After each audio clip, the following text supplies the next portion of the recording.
Hello family investors, today I want to speak about DIDI, the Chinese ride-hailing cab IPO. I want to give you 5 key facts to help you decide if DIDI is a good buy or not.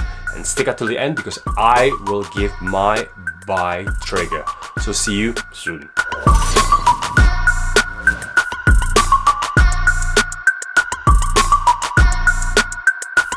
Hello, welcome back to Family Investing. My name is Alex Ko, and today I want to speak specifically about DIDI, the stock from China that went IPO gloriously and then fell due to the scandalous cybercrime security in China.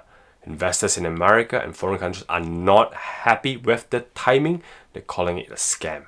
And today we just want to revisit 5 key facts that you need to know. But I will start with the introduction and also the history about DIDI. Before I go into detail, please remember to like and subscribe to my channel because I share great information like this. And if you find it useful, please do share it with a family member or a friend.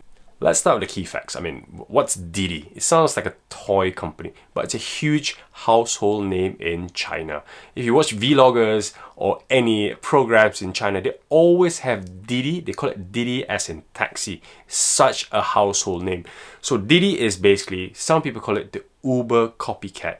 But then technically they've surpassed Uber. They've got it successfully in China, and it's a proper household name, and every phone would have a DIDI app. It serves 550 million people alone in China, and it's looking to expand globally. So that's why the IPO came in for foreign investment to help them global expansion and to rival against Grab in Southeast Asia and also Uber everywhere else. DIDI was founded in 2012, not far from when Uber was being discovered, Uber was being driven. But then DIDI is being founded or copycat by an Alibaba employee. So it's like the Silicon Valley of China. Someone's got an idea, they could make it bigger, better, and also locally in China, and that's how it started.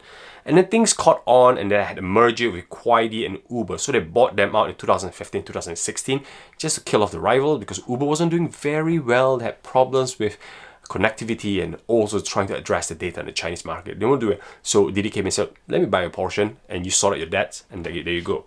And also 2017, 2020, they started global expansion. They're going to the likes of Australia, they're going to the likes of Japan, they're going to other foreign countries. Quarter 1 revenue for DIDI is 6 billion versus Uber, who's only holding 3 billion revenue. And the expenditure for DIDI versus Uber is really heaven and hell. So let's get to the point number 1 that I would like to address. The problems and the risk. How much more can we see? So I want to share my point of view in this point number 1 here. More issues. You've got antitrust. DIDI could be banned in other countries. So if they're escalating antitrust in China or cybersecurity wars, Australia, Canada, New Zealand, they could pick up the same thing and go, wait a minute, I need more data, I need to investigate. You're not getting your app here, you're getting banned. DIDI's scandals equivalent to Binance, equivalent to Huawei, 2 great companies, a crypto exchange who's bigger than Coinbase, and also Huawei, who's developed all types of semiconductor, but they're in trouble. So Huawei has gone through a scandal where Americans banned them, and look at what they are. They're worth half the less the value now. Also, the last part, data management. Can they beat Uber's problem? The reason why Uber is so restricted now, they're not $150 share, is because of the data management problem, because of the human resource problem, because of their freelance versus taxation problem, and all these things. So how is DIDI going to address them? Risk is not just a problem for DIDI. DIDI has got good upside. The valuation, when I looked at it, it looks attractive. Okay, let me just quote a few data out here. So Uber's $90 billion for making losses. Uber is finding it difficult to make money, and Uber is struggling through this pandemic. But DIDI is currently 57 billion on current price, and they're actually making money. They're actually almost breaking even. They have got lowered costs, and they've got the base in China to generate income for them to expand globally. So global expansion looks great on paper, on thesis, on DIDI's front end. And DIDI doubled Uber's revenue as well. DIDI have more products to boost its revenue until in China, and they could go elsewhere. And DIDI, all I want to say in terms of valuation, they're sitting about $57 to $60 billion. They can be easily a $100 billion company in a very short, medium term.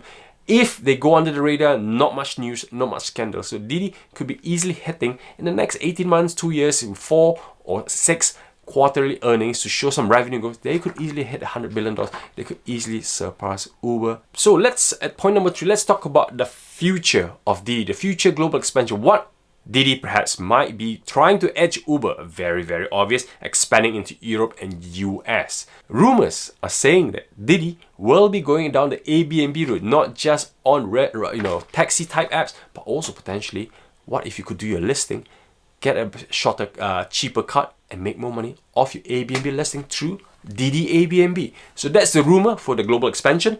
And also DiDi financial and blockchain, because of the amount of data they have in China, they could grow their data, they could resell it, providing they do it ethically. Point number 4, more risk that I would like to share, more potential risk after you look at Luckin Coffee. So more risk ahead. What if they get delisted from New York Stock Exchange? The share price of 12, 13, 14, 15 could plummet to as low as $1 per share and eventually wipe off the stock market exchange, and perhaps they move to Hong Kong or something.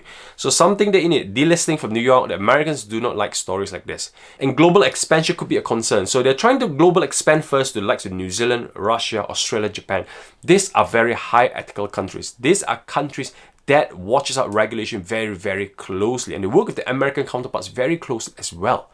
So if they get banned on their apps, on their app stores in these various countries, on the App Store, the iOS or the Android, it could be big trouble. It's hard to resurface. Again, look at Binance. It happened to Binance, it happened to Huawei, it could happen to DiDi. So point number 5, really my thoughts. I've addressed all the facts and all the points that we can see as of today. Will I invest in DiDi? That's the question. I always hate the IPO hype, because IPO pushes the share price so high that you couldn't catch it. The likes of Uber, the likes of Airbnb, they will push way up too high. Even them dropping down now, they're still expensive. DiDi, with it dropping, it may look like an opportunity, but plus the risk factor, maybe you need to lower your expectation. So for me, I will buy at $40 billion share price of DiDi just now. If it drops, we're looking about $8 to $10. Because of this delisting risk, the risk of being banned in various different growing countries, that's the risk. If news like that comes out, it will drop like a carrot. If they don't reach that point, I'm not going to buy, because I'm not taking a risk. So DiDi is something that they need to play by the regulation. They need to get over this hurdle really, really quickly. They need to play by the rules. If they can do that, they can demonstrate that, and they can expand DiDi, it will be a very, very attractive stock as we are watching at the share price today.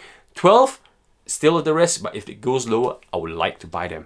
I'll watch closely, but I will only put my hard-earned cash at the right price, at the right risk, at the right level. So this is me on DiDi, my honest point of view that I've shared my 5 key points, and I hope you find it useful and that helps you in your investing journey. Thank you very much. I hope you click like and subscribe on this video to help me grow. But other than that, I hope to see you soon. I hope you enjoyed that video. If you want to see future videos, please subscribe to the channel and press the bell button. Ding dong! More videos. Bye!